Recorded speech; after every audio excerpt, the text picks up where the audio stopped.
आए दिन दुनिया में नए इन्वेंशंस होते रहते हैं।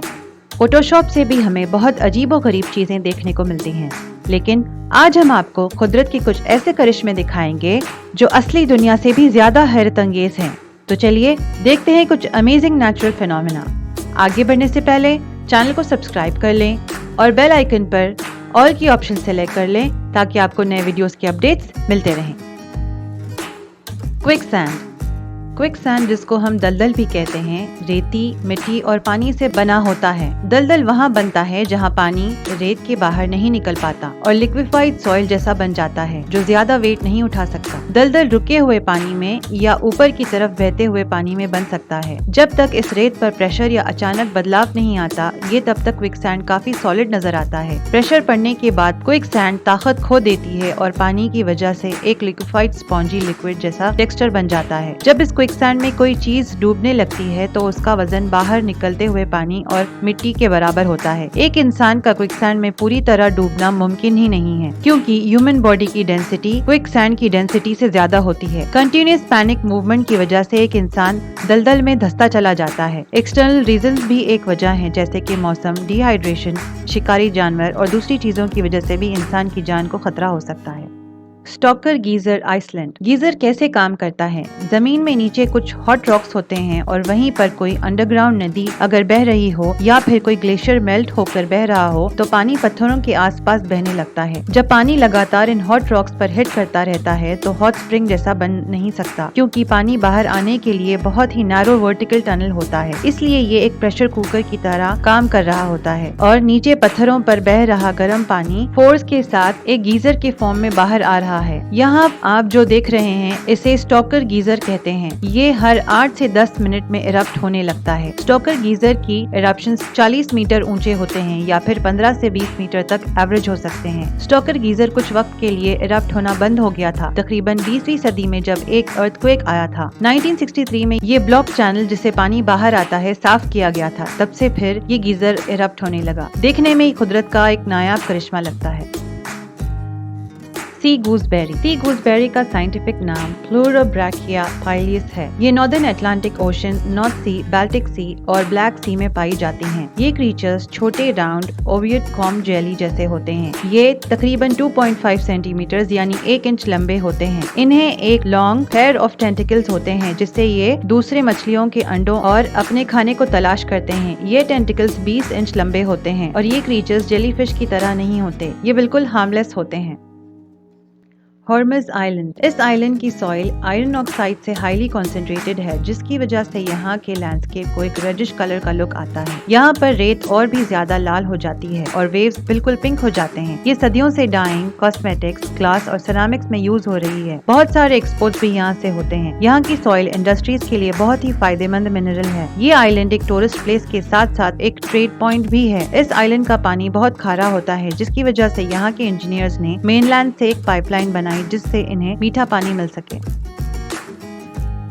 बायोलुमिनेसेंट वेव्स। बायोलुमिनेसेंस का मतलब होता है एक लिविंग ऑर्गेनिज्म से लाइट पैदा होना और रोशनी बनना। ये लाइट ज्यादातर वर्टिब्रेट्स, इनवर्टिब्रेट्स, फंगाई और कई तरह के माइक्रो ऑर्गेनिजम्स में पैदा होती है। फायरफ्लाइज और कुछ टाइप के बैक्टीरिया में भी ये लाइट दिखाई देती है। साउथ कैलिफोर्निया के कोस्ट लाइन पर कुछ वक्त से अपने विजिटर्स के लिए एक लाइट शो दिखाई दे रहा है। फाइटोप्लैंक्टन, जो कि एक तरह का मराइन एल्गे होता है, समुद्र में पाया जाता है। ये फाइटोप्लैंक्टन समुद्र के क्रीचर्स का खाना बन जाता है। रात हो जाने पर यही फाइटोप्लैंक्टन बायोलुमिनेसेंस लाइट एमिट करके एक लाइट शो की तरह दिखाई देता है। यहाँ के सर्फर्स और बीच लवर्स इसे बहुत एंजॉय करते हैं। दिखने में ये कुदरत का बहुत ही नायाब करिश्मा दिखाई देता है। फ्लॉक्स of starling.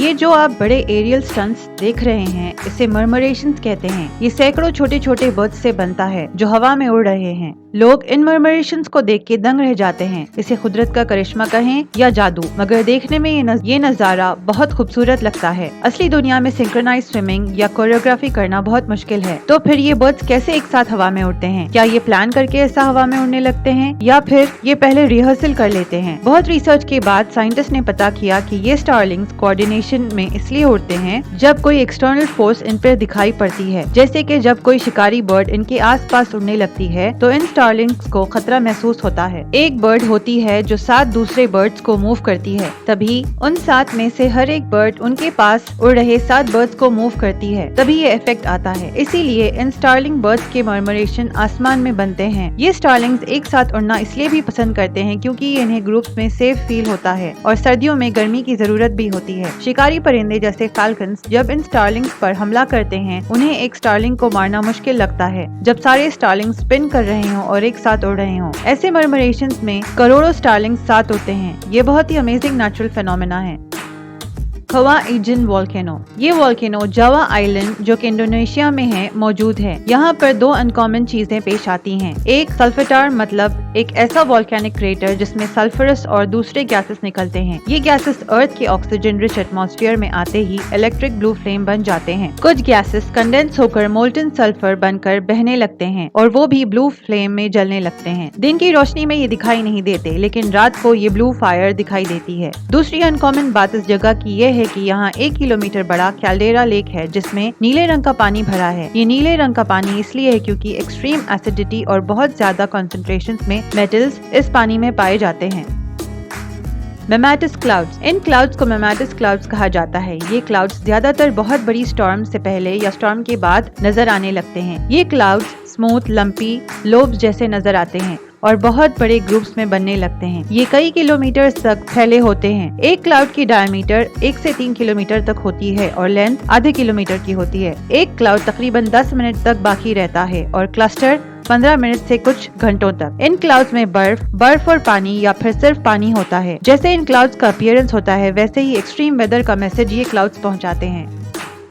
Sardine run. Sardine run का मतलब है जब मिलियंस सार्डीन्स मछलियाँ समुद्र में अंडे देने के लिए ऊपर आ जाती हैं। ये मछलियाँ इतनी ज्यादा होती हैं कि दूसरी बड़ी मछलियाँ और शार्क्स इन्हें खाने के लिए ऊपर आ जाती हैं। परिंदे भी इन मछलियों का शिकार कर लेते हैं। ये सार्डीन रन जब होता है जब एक ठंडे पानी का बहाव एग्युलिस किनारे से मोजाम्बिक की तरफ जाता है। ये सार्डीन रन साउथ अफ्रीका के समुद्र में मई से जुलाई तक होता है। ये इसलिए होता है क्योंकि ये मछलियाँ अंडे देने के लिए दूसरी कोस्टलाइन को माइग्रेट करती हैं और इनकी तादाद मिलियंस में होती हैं। ये मछलियाँ ठंडे पानी में तैरना पसंद करती हैं जिसका टेम्परेचर 14 से 20 डिग्री होता है। अंडे देकर कुछ महीने दूसरे कोस्टलाइन पर रहने के बाद ये सार्डीन्स वापस चली जाती हैं। फोमी बीच। सी फोम, ओशन फोम या बीच फोम तब बनता है जब समुद्र में बहुत किनारे पर जब बहुत सारा एल्गे जमा हो जाता है तो ये फोमिंग एजेंट्स का काम करता है। जब किनारे पर वेव तेजी से आने लगते हैं तो इन फोमिंग एजेंट्स के नीचे एयर ट्रैप हो जाती है जो कंटिन्यूअस बबल्स बनने लगती है और सरफेस पर आने लगती है। सी फोम एक ग्लोबल फिनोमेना है, लेकिन ये कुदरत के नायाब करिश्मों में से एक नायाब करिश्मा है। तो दोस्तों, ये थे कुदरत के कुछ नायाब करिश्मे जो बहुत ही कम देखने को मिलते हैं। ऐसे और भी इंटरेस्टिंग वीडियोस देखने के लिए वीडियो को लाइक करें, शेयर करें, चैनल को सब्सक्राइब करें और बेल आइकन पर ऑल की ऑप्शन सेलेक्ट करें ताकि आपको नए वीडियोस के अपडेट्स मिलते रहें।